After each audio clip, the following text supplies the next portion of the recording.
Certaines vies sont des combats, d'autres des voyages. Quelques-unes sont tout ça à la fois.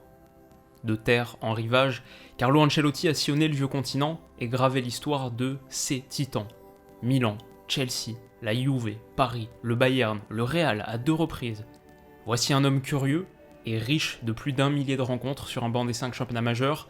Voici un homme qui a remporté 3 Ligues des Champions et dont les chiffres pourtant parlent moins que les sourires, moins que les étreintes. Car voici un homme heureux que ses joueurs ont aimé profondément. Voici un grand coach, assurément. Et voici son histoire.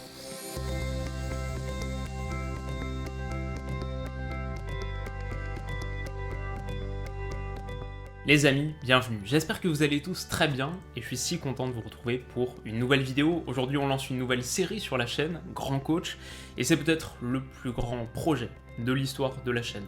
Ça va durer des années, mais l'objectif, l'ambition, c'est de couvrir tous les grands entraîneurs de l'histoire du football. Leur carrière, leur conception du jeu, leurs choix tactiques et philosophiques, leurs équipes mythiques, leur héritage. Des grands coachs, il y en a des évidents, des très connus, mais aussi des oubliés, des contestables. Il y en a peut-être une centaine, et le but, même si ça prend une décennie, c'est qu'ils aient tous leurs vidéos. Alors aujourd'hui on commence, sans ordre particulier, à part peut-être alphabétique, et encore pas sûr, mais on commence par Carlo Ancelotti, qui avant d'être un grand coach, était aussi un grand joueur. Sa trajectoire sur le rectangle vert est celle d'une formidable ascension. Il fait ses débuts en série C avec Parme en 1976, où il se distingue vite et obtient un transfert à l'AS Roma en 1979. Il y rencontre un entraîneur de légende qu'on retrouvera donc un jour sur la chaîne, le Suédois Nils Lidholm. C'est l'un des 2 hommes qui ont compté pour Ancelotti le coach, l'un des 2 architectes de sa vision du football. Et sous Lidholm, Ancelotti deviendra aussi un joueur majeur du continent. En 8 saisons à Rome, il dispute 227 matchs, inscrit 17 buts, et remporte la Serie A en 1943, pour à l'époque la seconde fois seulement de l'histoire du club, décroche 4 Coupes d'Italie, atteint la finale de la Coupe d'Europe des clubs champions en 84. Elle est perdue au tir au but contre Liverpool, mais Ancelotti connaît à l'époque ses premières sélections. Sous Sven-Göran Eriksson, un autre Suédois, il est également nommé capitaine en 85. Puis, l'AC Milan toque à la porte, et pas n'importe quel Milan, peut-être le plus grand de l'histoire, où entre 87 et 92, sous le management du second mentor de sa carrière, Arrigo Sacchi, Ancelotti remporte 2 Ligues des Champions consécutives, en 89 et 90, 2 Scudetti, en 88 et 92, et joue aux côtés de Maldini, Baresi, Rijkaard, Gullit, Van Basten, croise le fer avec Diego Maradona ou Michael Laudrup. Voilà, on l'a peut-être un peu oublié, mais Carlo Ancelotti, c'était un joueur de très haut rang, sans grande qualité athlétique, mais sans l'ombre d'un doute, un excellent technicien. Créatif, doté d'une bonne vision du jeu, capable de mouvements très fins dans le dernier tiers, tout en manifestant l'abattage et le volume d'un joueur absolument concerné par les tâches défensives. Il a joué un peu partout, second attaquant dans sa jeunesse, parfois ailier à la Roma, mais ses qualités étaient sans doute maximisées au Milan dans un rôle de milieu polyvalent. D'abord haut sur le terrain, quasi trequartista, puis au fur et à mesure des années, milieu organisateur, un peu régulateur du tempo, il est un des joueurs italiens majeurs des années 80 et aurait même pu prétendre à plus encore, sans un genou salement amoché et sans des blessures à répétition source d'énormes souffrances qui l'ont conduit à raccrocher les crampons en 1992. Donc la carrière de joueur d'Ancelotti prend fin à ce moment-là, mais celui qui a connu l'univers psychologique de Lidholm et celui qui a connu la révolution tactique de Sacchi, celui qui a très vite pensé structure, celui qui en interview parle à l'envi de ces courses qu'on fait pour les coéquipiers, pas pour le ballon, ce Carletto-là sait ce qu'il veut faire. Et sa carrière d'entraîneur démarre donc en 92, là où toutes les carrières d'entraîneurs transalpins démarrent, bien sûr à Coverciano, le QG de la fédération italienne, la salle de classe des futurs coachs. Il y soutient sa thèse « Le futur du football, plus de dynamisme » et rallie la Squadra Azzurra en tant qu'entraîneur adjoint. C'est un stage de 3 ans sous la tutelle d'Arrigo Sacchi qui l'amène notamment aux États-Unis en 94, où l'Italie s'incline en finale de Coupe du Monde au tir au but. Ancelotti a donc appris, il va désormais piloter. On est en 1995 et l'AC Reggiana le contacte. Pour un poste d'entraîneur principal, il accepte. L'histoire aurait pu s'arrêter là. La Reggiana vient effectivement de descendre en série B et son ambition est claire, remonter immédiatement, mais les débuts d'Ancelotti sont catastrophiques. Aucun but marqué sur ses 3 premiers matchs, aucune victoire sur les 7 premiers, son crédit de grand joueur et de garçon local s'évapore instantanément. Alors c'est une période difficile dont Ancelotti parle souvent par la suite sur l'importance des résultats, sur la difficulté des débuts. À Reggiana, tout a vraiment failli prendre fin avant même d'avoir démarré, ce qui est fou quand on connaît la carrière qu'il aura ensuite. Mais progressivement donc, l'équipe commence à remonter la pente. Ancelotti a une technique, il s'attache à reproduire à l'identique les séances d'entraînement qu'il a connues sous Sacchi et lui emprunte aussi son système phare. C'est un 4-4-2 plat qui met en lumière les deux joueurs les plus talentueux de l'effectif, le virevoltant Marco Schienardi à droite, un dribbleur petit format, et l'excellent Pietro Strada à gauche, qui boucle la saison lui avec 8 réalisations, dont le seul but de la 37e journée contre l'Hellas Vérone, un but qui offre au club son rêve. La Reggiana finit 3ème, et malgré des débuts périlleux, la première année d'Ancelotti sur un banc de touche est une réussite incontestable. Dans des conditions de travail particulièrement exigeantes, le club par exemple n'a que très rarement accès au stade de la ville, doit la plupart du temps se retrouver sur un terrain vague pour s'entraîner. Dans des conditions de travail exigeantes, l'enfant du coin a prouvé sa valeur. Et il a aussi par là même attiré l'œil d'un gros morceau de Serie A. Après un an à la Reggiana seulement, Ancelotti fait déjà ses valises et prend la direction de Parme. Alors Parme, c'est un moment absolument critique de sa carrière. Peut-être le plus intéressant de tous aussi, en tout cas pour sûr celui qui va semer les graines de sa philosophie tactique et de sa conception du métier d'entraîneur. À l'époque, et pour citer directement Ancelotti, Parme n'avait pas une grande histoire, pas un grand palmarès, ni même une véritable tradition. Sa culture sportive était encore provinciale, mais Parme pouvait compter sur un colosse économique, Parmalat, une des plus grandes entreprises du secteur alimentaire européen. Et c'est vrai, le Parme de l'époque, c'est un des nouveaux riches du foot européen. C'est un club avec une très grande surface financière, et ça se voit dans son effectif. Risto Stoichkov, Ballon d'Or 94, Pippo Inzaghi et Fernando Couto quittent le club cet été-là, mais pour le début de la saison 96-97, Ancelotti peut compter sur l'adolescent Gianluigi Buffon, sur la grande recrue monégasque Lilian Thuram, sur le futur Ballon d'Or Fabio Cannavaro, sur Zé Maria, Dino Baggio et une paire Hernan Crespo, Enrico Chiesa en pointe. Enrico Chiesa, le père de Federico Chiesa d'ailleurs. Voilà, vraiment beaucoup de beau monde. Et donc pour sa première saison sur le banc d'une équipe de Serie A, Ancelotti va passer à 2 petits points du titre. Parme finit 2ème, juste derrière la Juve. C'est le meilleur classement de son histoire. On peut donc penser que l'avenir est radieux, sauf qu'au cœur de cet apparent succès, il y a un échec.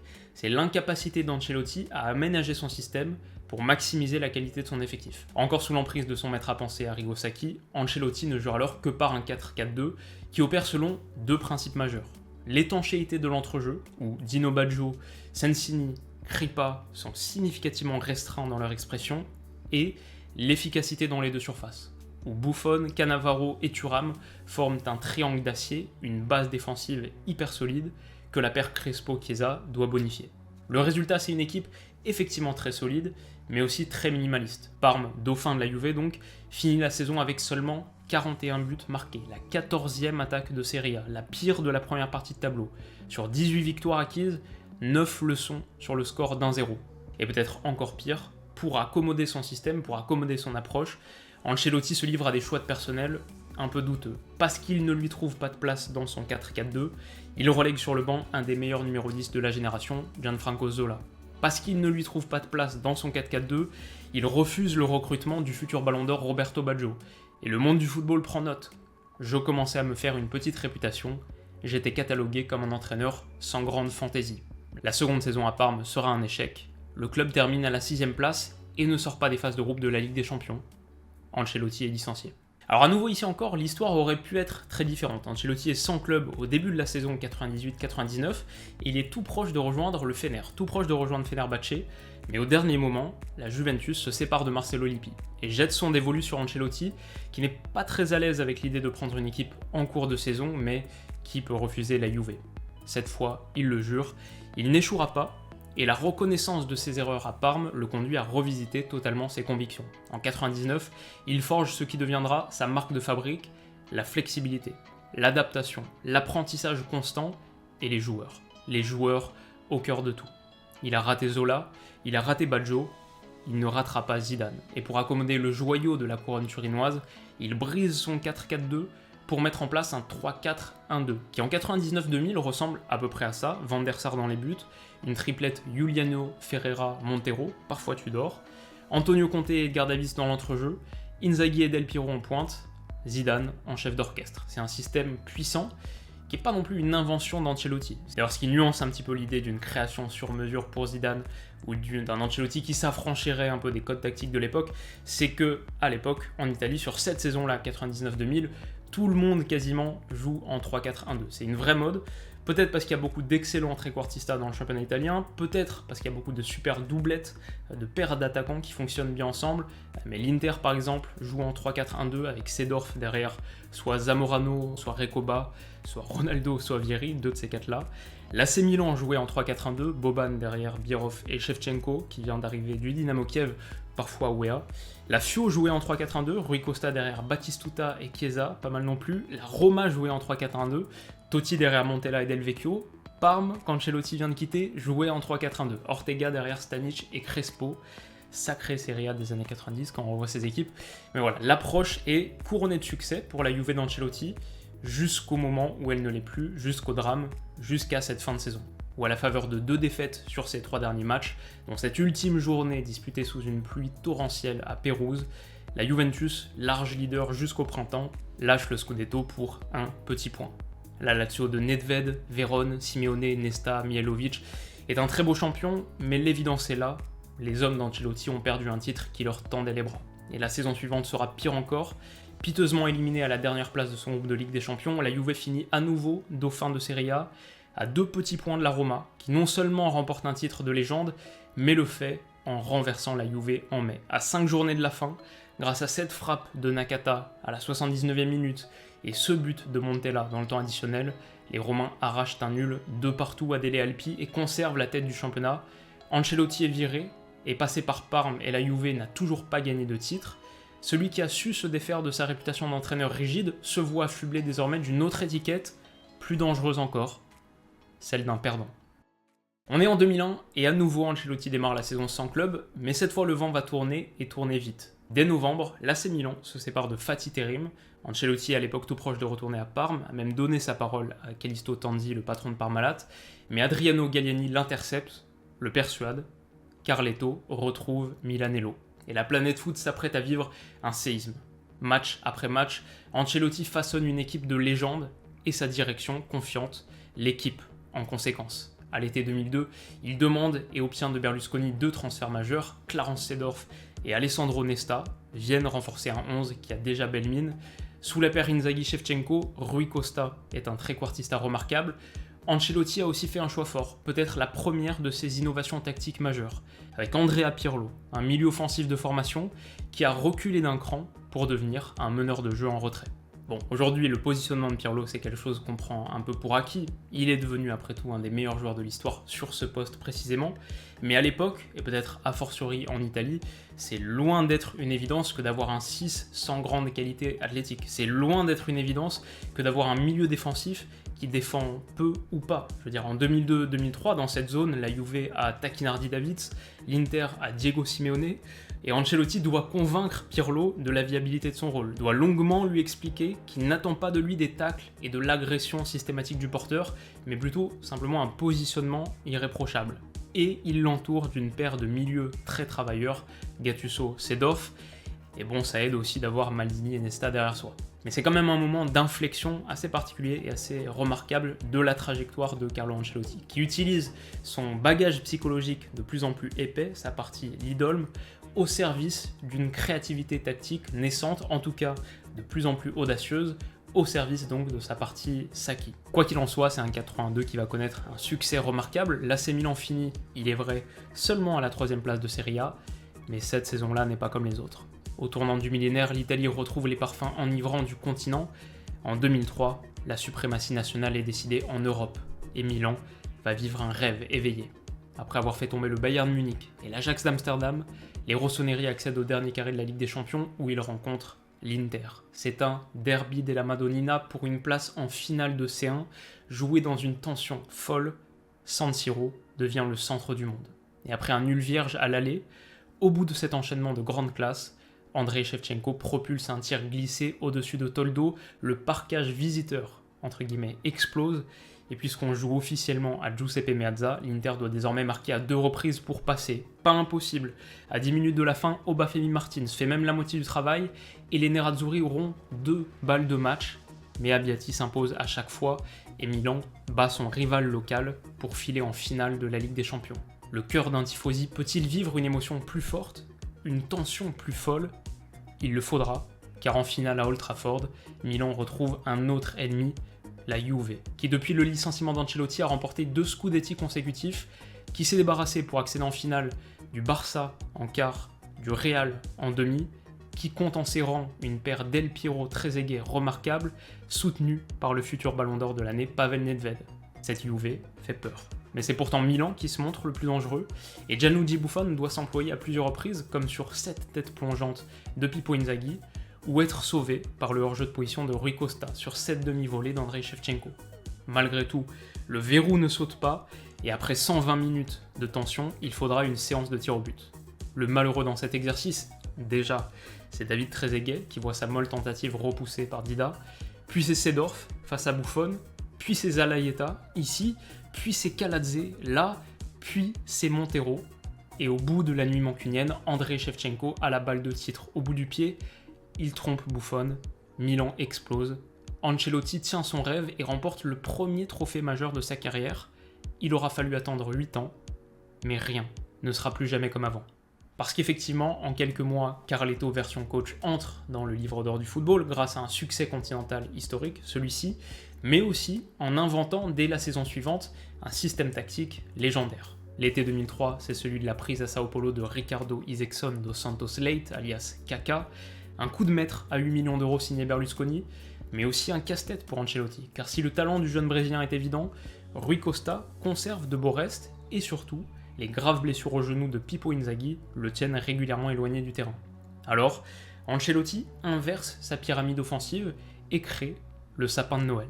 Un système à 2 milieux offensifs en soutien du buteur, au positionnement fluide sur la largeur, mais très avancé, soutenu par une base qui elle n'a pas changé mais qui exige encore plus d'efforts de la paire Gattuso-Seedorf, les 2 seuls milieux travailleurs d'une formation résolument offensive.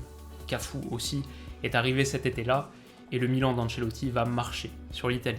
Grâce aux 29 buts de Shevchenko d'abord, qui sera élu Ballon d'Or en 2004, grâce à l'activité phénoménale de Kaka ensuite, 14 réalisations pour lui, grâce aux 11, et grâce aux contributions d'un effectif large, les minutes d'Ambrosini, Serginho, Costa Curta, les 15 buts de Yandal Thomasson aussi, grâce à son conifère, Ancelotti décroche son premier Scudetto, en ne perdant qu'à 2 reprises et en enregistrant avec 82 points, le record de l'époque. C'est l'âge d'or de cet AC Milan, peut-être la plus belle année d'Ancelotti en Lombardie.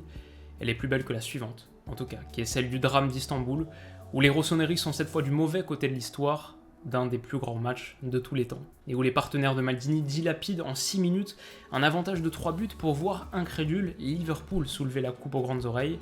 Cette saison-là, Ancelotti avait abandonné son sapin de Noël pour retrouver un système à 2 pointes, et avait bénéficié des 17 buts de l'Argentin qu'il avait connu à Parme, Hernan Crespo. Quel joueur! Jaap Stam s'était aussi fait une place dans la ligne de 4 aux côtés de Maldini, Nesta et Cafu. Quelle équipe, quelle déception. Alors l'AC Milan tiendra une opportunité de revanche 2 ans plus tard, en 2007 à Athènes, nouvelle finale de Ligue des Champions encore contre Liverpool, et Ancelotti fera un choix décisif. Le transfert de Shevchenko à Chelsea quelques mois plus tôt l'a conduit à réinstaurer le 4-3-2-1, où Ambrosini a pris la place de Seedorf, et Seedorf celle de Rui Costa, mais il a le plus souvent privilégié Alberto Gilardino en pointe, qui termine meilleur buteur du club en Serie A. Pourtant, à la veille du plus grand match de l'année, il explique « J'ai choisi Inzaghi. J'ai la sensation que son expérience des grandes rencontres européennes fera la différence. Un entraîneur doit comprendre ses intuitions et parfois les suivre. » Contre Liverpool, Pippo Inzaghi inscrira un doublé et l'AC Milan se venge. Ancelotti, l'entraîneur, ajoute à sa collection un second exemplaire de son trophée préféré. Alors le reste de l'histoire à Milan sera honorable mais moins remarquable, et 2 ans plus tard, Ancelotti quitte l'Italie pour la toute première fois de sa carrière et prend la direction de Chelsea, où il remplace Gus Hiddink en juin 2009. C'est le début d'une aventure qu'Ancelotti démarre avec très peu de repères. Suite à un long échange avec Abramovich, qui souhaite maintenir la structure actuelle en place, il accepte pour la première fois de rejoindre un club sans son propre staff technique. Je pense que c'est un moment assez fort pour comprendre le credo d'Ancelotti, la flexibilité avant tout, mais pas nécessairement la flexibilité pour satisfaire la volonté de son employeur, en l'occurrence surtout la flexibilité par rapport à sa propre méthode, assez rare, et il en tire des leçons positives. Mon expérience à Chelsea m'a appris qu'on n'a pas toujours besoin de ce qu'on désire, on n'a pas toujours besoin de ce qu'on connaît non plus. En Angleterre, par exemple, Ancelotti changera d'avis sur la pratique de la mise au vert d'avant-match, qui est un rituel absolument inévitable en Italie, mais qu'il se met à considérer comme de plus en plus archaïque, qui n'est pas vraiment la norme en Première Ligue, et c'est quelque chose qu'il va importer sur ses autres expériences. Pareil, en Angleterre, il apprend sa première seconde langue, quelque chose qui constituera une étape systématique de ses périples, et devient un locuteur anglophone confortable tenant toutes ses conférences de presse en anglais. I think that John Terry is a symbol of this team. I don't know if he will be the captain next season. Naturally, I'm joke. I like to joke in the press conference. Enfin, dernier changement sur le terrain, il mobilisera pour la première fois de sa carrière le 4-3-3, un système avec lequel il a peu d'affinités initiales, mais qu'il juge être le meilleur pour tirer profit d'un effectif qui est très riche. Et les conséquences sont tangibles. En 2009-2010, pour sa première saison en Angleterre, le Chelsea d'Ancelotti remporte la Premier League, pour la première fois en 4 ans, porté par une attaque de feu, qui inscrit 103 buts, 142 toutes compétitions confondues, mais avec un seul petit point d'avance sur le Manchester United de Sir Alex Ferguson, que Chelsea bat 2-1 à Old Trafford à 5 journées de la fin. À nouveau, Ancelotti se distingue par des choix forts et osés. Le soir de la finale de la Cup contre Portsmouth, il laisse ses joueurs choisir eux-mêmes la composition dans le vestiaire, et Chelsea réalise le doublé. Alors la saison suivante en revanche sera un peu moins bonne, et Ancelotti est démis de ses fonctions au printemps 2011. Il rebondit au Paris Saint-Germain, où tout est à construire, parfois littéralement. Pour mettre fin aux clics qui gangrènent le vestiaire parisien, c'est un mot qu'il emploie lui-même dans ses bouquins, un problème qu'il identifie déjà au PSG de l'époque. Pour mettre fin à ces clics, notamment d'un groupe argentin-italien, il pousse pour la création d'un restaurant du club, qu'il obtient, et il cherche même plus largement à fonder un nouveau standard de performance. Il cherche à marier l'écosystème professionnel, le professionnalisme très poussé qu'il a connu en Angleterre, qu'il a connu à Chelsea, et l'ambiance familiale qu'il a connue à Milan. Alors avec le temps, on a peut-être un peu oublié l'étendue du travail qu'il y avait à abattre au Paris Saint-Germain en matière d'infrastructure, déjà, de mentalité. Ensuite, c'est quelque chose dont il parle beaucoup dans son bouquin, à quel point Paris était loin de là où Paris voulait être.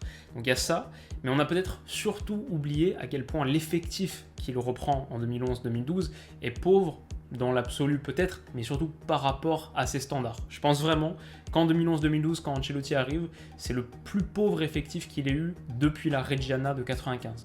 Il y a une charnière Alex Bisevac, Jallet latéral droit, Mohamed Sissoko au milieu, Jérémy Ménez en pointe, Sirigu dans les buts, et pourtant il y a déjà eu des gros transferts, Pastore, Néné, Mota, Maxwell, mais c'est pas du tout calibre Ancelotti, et il faudra attendre l'été prochain pour commencer à avoir une équipe qui lui ressemble. Zlatan Ibrahimovic et Thiago Silva arrivent depuis Milan et préfigurent le changement de dimension du club. Zlatan fait une saison de Ligue 1 à 30 buts et 10 passes D, Silva prend le brassard de capitaine, Ezequiel Lavezzi et surtout Marco Verratti sont arrivés cet été-là aussi, Lucas Moura au mercato hivernal. Là, il y a une équipe compétitive et ce PSG d'Ancelotti en 2 remporte confortablement la Ligue 1, son premier championnat depuis 19 ans, et échoue aux portes du dernier carré en Ligue des Champions, éliminé sans être battu par le Barça, 2 partout au Parc des Princes, 1 partout au Camp Nou. En fin de saison, agacé par les critiques et par la pression de résultats de sa direction qui juge contraire aux objectifs de croissance long terme du club, il démissionne. Sur le bord des terrains d'entraînement, Ibrahimovic lui glissait parfois en riant « Carlo, qu'est-ce qu'on est venu faire ici ?» Le Suédois, lui, restera, mais Ancelotti est déjà tourné vers son prochain défi. Parce qu'après l'Italie, après l'Angleterre et après la France, Ancelotti va connaître un nouveau défi et vivre son rêve. Il remplace José Mourinho sur le banc du Real Madrid. Et comme à Chelsea, la première saison sera la meilleure. Comme à Chelsea, il choisit le 4-3-3. Alors initialement, il avait pourtant pensé à un 4-4-2, c'est ce qu'il dit dans le livre. Il pensait associer Benzema et Ronaldo en pointe, voyant Ronaldo plutôt un profil de buteur. Mais Ronaldo lui dit clairement « je préfère l'aile gauche » et Ancelotti lui dit clairement à son tour qui est-ce qu'il est pour nier la position préférentielle d'un gars qui plante 60 buts par saison. Donc ce sera le 4-3-3, et sur l'aile opposée à Ronaldo, Ancelotti dispose donc Gareth Bale, qui offrira au Real son premier titre de la saison sur 7 percées mémorables en finale de Coupe du Roi. Et sous lui, Ancelotti invente encore quelque chose d'inattendu, c'est Ángel Di María, milieu gauche à Benfica, ailier droit jusqu'alors sous Mourinho, qui devient numéro 8. un milieu relayeur hybride dont le positionnement non seulement permet la création de la BBC, mais aussi de dynamiser un entrejeu orphelin du départ de Mesut Özil, en permettant à Di Maria d'utiliser sa qualité dans les petits espaces, dans la zone où les espaces sont justement les plus réduits, comme Modric à droite, mais aussi d'aller se projeter dans un espace, le demi-espace gauche, voire même l'aile gauche, que Ronaldo déserte beaucoup pour attaquer l'axe, et depuis cette position, donc, adresser des centres précis et mortels. Ça marche. Di Maria finit la saison avec 25 passes décisives, toutes compétitions confondues, 18 en championnat, et une percée depuis l'aile gauche qui offre la finale de la Ligue des Champions au Real Madrid, parce que 2014, bien sûr, c'est l'année de la décima. C'est l'année du coup de tête légendaire de Sergio Ramos, et de la 3e C1 de coach Ancelotti, la 5e de la carrière de Carleto. C'est une année à 160 buts, toutes compétitions confondues, pour une formation qui marque comme elle respire, et qui pousse à son paroxysme l'art de l'attaque rapide. Regarder les compilations du Real d'Ancelotti, surtout en 2013-2014, c'est regarder une succession de transitions électriques, de verticalité, de mouvements enivrants. C'est un football galactique joué à la vitesse de la lumière. Alors, l'histoire d'Ancelotti au Real Madrid, comme de partout où il est passé, c'est aussi une histoire de choix majeurs, du gardien par exemple, entre Diego Lopez et Casillas. Il est l'un des premiers entraîneurs à manier la pratique périlleuse de l'alternance. Lopez en championnat, Casillas en coupe, un mode opératoire réfuté par beaucoup, mais jugé comme absolument essentiel par Ancelotti, toujours soucieux de préserver l'osmose de la famille que composent ses joueurs. Il évoque aussi ce passage comme étant l'opportunité de faire un coup double, à la fois respecter le statut de Casillas, donc conserver la paix du vestiaire, mais aussi, ce que je trouve super intéressant, enlever un peu de pression à Diego Lopez. Il l'explique assez bien dans son livre. Il a le ressenti que Diego Lopez est assez heureux de partager les minutes et de ne pas porter la responsabilité, la lourde responsabilité, et donc la lourde pression conséquente, d'être celui qui relègue Sam Iker sur le banc. Donc ça c'est un choix intéressant, celui de Di Maria en 8 bien sûr qu'on a évoqué. Et enfin, sur sa seconde saison, il y a un court interlude où Ancelotti, pour faire face à une succession de blessures, décide de repositionner Sergio Ramos au milieu de terrain. Le temps de quelques matchs seulement, mais après une longue concertation avec l'intéressé, après lui avoir donné la confiance nécessaire pour faire face à un défi qui le relèvera très bien et très haut, notamment en quart de finale de Ligue des Champions contre l'Atleti. Et Ramos le confirmera en interview. Nous avions déjà pensé à un rôle au milieu, mais tout le crédit est à donner à Carlo. J'aime les coachs qui sont de bonnes personnes, mais aussi qui ont de la personnalité et un goût pour le risque. Je suis ravi qu'il m'ait fait confiance. Donc tout ça, le Real Madrid, la décima, 22 victoires consécutives en 2014, tout ça c'est peut-être le pic de la carrière d'Ancelotti. Ensuite, il y aura des moments un peu plus compliqués. Démis de ses fonctions en 2015 par Florentino Pérez, il prend une année sabbatique et déménage notamment au Canada pour se faire opérer du bas du dos. Puis il va enchaîner plusieurs expériences mitigées. D'abord au Bayern, où il arrive en 2016 pour prendre la relève de Pep Guardiola, sacré défi, et où il est recruté pour une raison claire, transformer la base philosophique du Catalan en un succès continental que le Bayern convoite depuis 2013. Mais c'est l'inverse qui va se produire. En Europe, les Bavarois vont souffrir. Alors que le Bayern a atteint le dernier carré sur ses 4 dernières campagnes, sous Ancelotti, il chute dès les quarts de finale, sèchement battu par le Real, aller et retour. Sur la scène nationale, il y a certes le titre au bout, mais aussi 2 défaites contre Dortmund, dont une en demi-finale de Coupe d'Allemagne. Dans le 4-2-3-1 composé par Ancelotti, un système qu'il connaît peu, Thomas Müller est régulièrement relégué au banc de touche, barré dans la position où il brillera tant sous Hansi Flick par Thiago Alcantara. Ancelotti a peut-être sous-estimé l'importance de Müller, il ne gagnera quoi qu'il en soit jamais l'affection d'un vestiaire qui, après avoir connu une explosion intellectuelle sous Pep Guardiola, est avide de progression, de découverte. À l'orée de la saison 2017-2018, les retraites de Philippe Lahm, Xabi Alonso, puis la blessure de Manuel Neuer compliquent la donne. 3e de Bundesliga en septembre, le Bayern s'écroule au Parc des Princes 3-0 et le bail d'Ancelotti en Allemagne prend fin. Alors après une saison 2017-2018 quasi vierge, il est viré en début de saison, Ancelotti retrouve l'Italie en 2018-2019 et là aussi le défi est de taille, puisqu'Aurelio De Laurentiis le contacte pour prendre la succession de Maurizio Sarri, qui a filé à Chelsea et dont le Napoli vient de finir 2e de Serie A avec 91 points en pratiquant l'un des tout meilleurs footballs d'Europe. Dès l'entame, le parti pris de Laurentiis est contestable. Pour lui, Sarri a gâché l'opportunité de remporter un Scudetto, pas surperformé. Et il est vrai que le captivant Sarri Ball avait des limites, celle de reposer sur un contingent réduit de 13 à 15 joueurs, quasiment dépourvu de rotation, celle d'exiger une immense débauche d'énergie, des limites qui ont conduit à une fin de saison bien moins performante, c'est vrai, à mesure que les organismes ont lâché. Peut-être que la flexibilité tant vantée d'Ancelotti est la solution idéale ?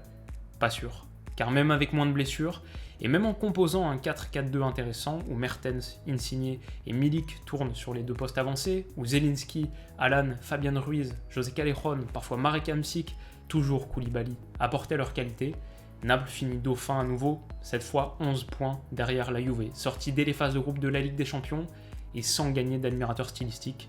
Le début de la saison suivante est encore moins bon et Ancelotti est viré dès décembre 2019. Alors cette fois, il rebondit immédiatement à Everton pour sa première saison complète en 2020-2021. Il peut compter sur un recrutement conséquent. James Rodriguez, Alan, Ben Godfrey et Abdoulaye Doucouré notamment viennent garnir les rangs des Toffees. Et Ancelotti remet au bout du jour un 4-4-2 un peu plus moderne, avec deux meneurs de jeu excentrés capables de rentrer sur leurs pieds forts. Et Everton démarre fort. 7 victoires consécutives qui voient Ancelotti élu entraîneur du mois en Première Ligue. Cette saison est aussi celle d'une victoire dans un derby de Liverpool pour la première fois depuis 2010, et le premier à Anfield depuis 1999. Mais dans l'ensemble, les résultats sont mitigés, et Everton ne peut faire mieux qu'une maigre 10e place. Pour Ancelotti, le projet n'ira pas plus loin, car le Real Madrid appelle. Et donc c'est là que notre très longue histoire vient rejoindre le présent, puisqu'Ancelotti au Real, c'est la réalité d'aujourd'hui. Ça se passe plutôt bien pour l'instant, bien sûr l'élimination historique du PSG il y a quelques semaines, mais avec 9 points d'avance sur Séville, à 9 journées de la fin, le Real a aussi de très bonnes chances d'aller au bout en Liga, ce qui est d'ailleurs le seul championnat des 5 championnats majeurs qui manque au palmarès d'Ancelotti. Bon, c'est loin d'être le meilleur Real de ces dernières années, mais il y a associé une paire Alaba-Militao assez convaincante. L'entrejeu inoxydable Casemiro, Kroos, Modric a encore quelques matchs dans les jambes, et surtout cette saison Vinicius a explosé, il forme avec Karim Benzema une paire prolifique. On verra ce que ça donnera, le Real après tout est aussi en course pour la Ligue des Champions, même si Chelsea en quart de finale, pas évident du tout. Quoi qu'il arrive, c'est sans doute l'un des derniers bancs de la carrière d'Ancelotti qui aura 63 ans en fin de saison. Où est-ce qu'il pourrait aller après ? Peut-être une sélection nationale, on verra. Donc voilà, ça c'est assez grossièrement et surtout très longuement la narration de la carrière d'Ancelotti, sa trajectoire, les faits. Maintenant, ce qui m'intéresse sur la dimension analyse, c'est d'abord une première question. Quelle est sa place dans l'histoire ? Qu'est-ce qu'il nous laisse ? Et le premier volet à énoncer, à décrire, je pense que c'est tactiquement, et tactiquement, pas grand-chose. Il n'a pas vraiment inventé une nouvelle conception du football.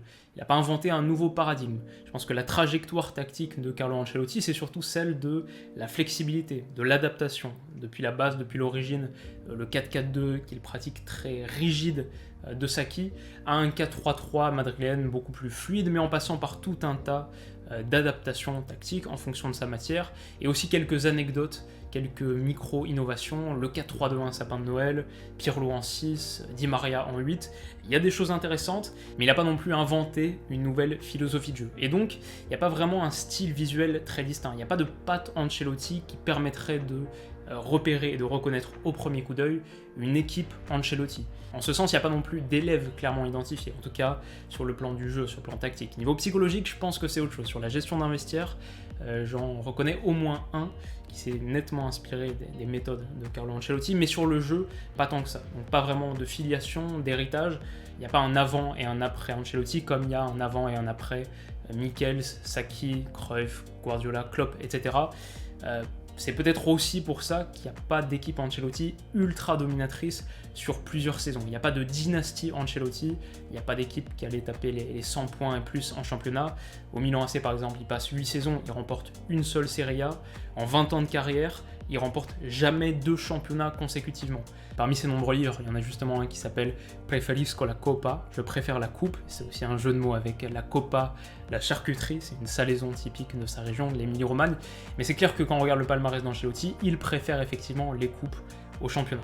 Alors psychologiquement en revanche, donc ça c'est le volet tactique, psychologiquement en revanche, sur le plan de la gestion des individus, la gestion d'un vestiaire, comment optimiser la matière humaine d'un groupe, peu, sinon aucun, en fait mieux que lui. Et il a dans ses nombreux livres tout un tas de réflexions qui traduisent cette fine compréhension de la réalité du haut niveau. Par exemple, l'entraîneur pense toujours nous, le joueur en revanche pense presque toujours moi. Et ce que j'aime avec Ancelotti, c'est que quand il dit ça, il dit pas ça pour juger. Il n'est pas du genre à dire « Ah, la nouvelle génération, son comportement individualiste ». Il n'est pas très concerné par les jugements moraux, pas très concerné par les postures idéologiques. Il dit jamais par exemple « Les choses devraient être comme ça ». Il dit toujours « Les choses sont comme elles sont, ok, maintenant, qu'est-ce qu'on fait ?» Et c'est peut-être ça qui fait qu'il n'est pas un idéologue, un penseur paradigmatique, mais plutôt un optimisateur génial. Et il a aussi une compréhension très fine de son rôle, du métier d'entraîneur. Il le dit, une équipe, c'est un groupe en mouvement continuel. En mouvement continuel. Il y a dans cette idée de mouvement continuel une dynamicité inhérente qui se retrouve justement dans le terme d'entraîneur. L'entraîneur, c'est celui qui entraîne dans le bon mouvement. Ancelotti, c'est un peu cet alchimiste de la matière humaine, ou alors un physicien, un sociologue qui cherche à trouver toujours la bonne énergie pour avoir le bon mouvement, ce qui explique son rapport privilégié aux joueurs. Et dans une interview donnée à son époque au Bayern, on lui demande ce qu'il préfère dans le métier d'entraîneur, il répond la relation aux joueurs, être avec les joueurs tous les jours. Alors attention, il a aussi une grosse connaissance technique, pointue, d'experts, ça c'est vraiment l'école Coverciano sur le plan tactique, sur le plan physique. On retrouve dans ses bouquins par exemple de longues dissertations de plusieurs pages sur certaines parties du corps, comment optimiser la condition physique dans telle situation, de longs descriptifs de ses séances d'entraînement. Donc c'est un entraîneur complet, c'est un entraîneur moderne aussi qui a compris du point de vue psychologique l'importance que la nouvelle génération accordait à la confiance, qui répondait plus à l'affection qu'à la pression, et c'est un entraîneur curieux. Le GPS à Chelsea, le Milan Lab à son arrivée en 2002, la nutrition, la data, que des champs où il a poussé pour aiguiser un avantage concurrentiel. Et comme il le dit, si nous on le fait pas, d'autres le feront. Mon avis final sur Ancelotti, peut-être la plus belle carrière d'entraîneur de toutes. Déjà l'armoire à trophées bien sûr, 3 Ligues des Champions, une Première Ligue, une Serie A, une Bundesliga, une Ligue 1, bientôt une Liga sans doute, ça fait une de chaque, plein de coupes nationales et intercontinentales, 2 distinctions d'entraîneur mondial de l'année aussi, mais au-delà de ce succès, une vraie appréciation de la vie. On le voit partout où il est passé. Dans ses expériences à l'étranger, il a appris les langues. Ich habe Lust, eine neue Saison zu beginnen. Come dice, estas 2 semanas nos viene bien. We have to find more consistency at home and we are working on this. Le match plus important aujourd'hui, il est contre Sochaux. Participe aux coutumes locales, il partage son amour de la cuisine. Il a même fait une apparition dans un épisode de Star Trek. Ancelotti, c'est vraiment un gars qui a vécu, qui est né dans une famille d'agriculteurs de l'Émilie-Romagne très pauvre, et qui en accrochant le wagon du foot et en travaillant de manière acharnée sur le terrain en tant que joueur, puis ensuite en tant qu'entraîneur, a vécu une vie absolument fantastique, tout en étant bon avec les autres, tout en étant à l'écoute, flexible, bienveillant, sympathique aussi, même sur une interview format réseaux sociaux qui est, soyons honnêtes, un peu débile, avec un intervieweur un peu vide, il n'est pas condescendant. Il prend pas son interlocuteur de haut, il se casse un peu la tête pour donner plus que le minimum syndical, et il fait vivre un moment de qualité à tout le monde. Carlo Ancelotti est toujours ouvert, toujours à l'écoute, parce qu'il a plusieurs convictions profondes. 1. On ne sait jamais d'où la prochaine bonne idée peut venir. 2. Le premier jugement qu'on a de quelqu'un n'est pas toujours le bon. 3. Une carrière réussie est une carrière longue, et la planète foot n'est pas si grande que ça. Ancelotti en est l'illustration saillante, lui qui en 20 ans de métier a coaché Buffon, Van der Sar, Dida, Sech, Casillas, Navas, Neuer, Maldini, Terry, Ramos, Boateng, Nesta, Cannavaro, Lam, Cafu, Marcelo, Alaba, Thuram, Lampard, Zidane, Kaka, Davids, Xabi Alonso, Kroos, Beckham, Pirlo, Gattuso, Modric, Seedorf, Ballack, Rivaldo, Rui Costa, Lewandowski, Müller, Del Piero, Benzema, Robben, Ribéry, Drogba, Ibrahimovic, Ronaldinho, Ronaldo, Cristiano Ronaldo, Shevchenko, Crespo, Henry, Inzaghi. Les mots manquent pour décrire cette carrière qu'il vit en plus depuis quelques années avec son fils David sur le banc de touche à ses côtés. On parle quand même d'un métier qui est notoirement éreintant, qui plonge tellement d'entraîneurs dans un chaos psychologique total, et lui a coaché quasiment tous les top clubs du monde, tous ces immenses joueurs, en étant une bonne personne et en étant heureux. Qui a plus réussi que Carlo Ancelotti? Voilà en gros pour cette vidéo, très longue vidéo, j'ai perdu ma voix, ça fait une soirée entière que je m'enregistre. J'ai lu 2 bouquins pour faire cette vidéo, regardé un nombre incalculable de vidéos, de matchs. J'ai cuisiné les pâtes à la carbonara, c'est vrai en plus, cuisiné les pâtes à la carbonara d'Ancelotti et sa recette époque Bayern. Voilà, totalement plongé dans le sujet, c'était une expérience fantastique.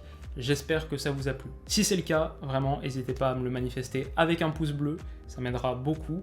Si vous êtes arrivé jusqu'au bout, et j'ai aucune idée de combien de temps la vidéo va durer, mais à mon avis, extrêmement longtemps, peut-être la plus longue de l'histoire de la chaîne, si vous êtes arrivé jusqu'au bout, n'hésitez pas à me laisser un petit commentaire, avec par exemple l'emoji spaghetti pour fêter le talent culinaire de Carlo Ancelotti. Et voilà, c'était fou. J'espère refaire un deuxième épisode très vite, il va falloir un petit peu de temps pour s'en remettre, mais on est parti, il n'y a pas de rush, le but de ces vidéos c'est vraiment la qualité avant tout, la qualité au-delà de tout, c'est le credo de cette série, et ça prendra le temps que ça prendra. En tout cas, j'espère que celle-ci vous a plu. On se retrouve très vite pour la prochaine. Merci de votre immense soutien au fur et à mesure des années. Et je vous souhaite de passer une excellente journée ou soirée. Prenez soin de vous et de vos proches, et à bientôt. Bisous.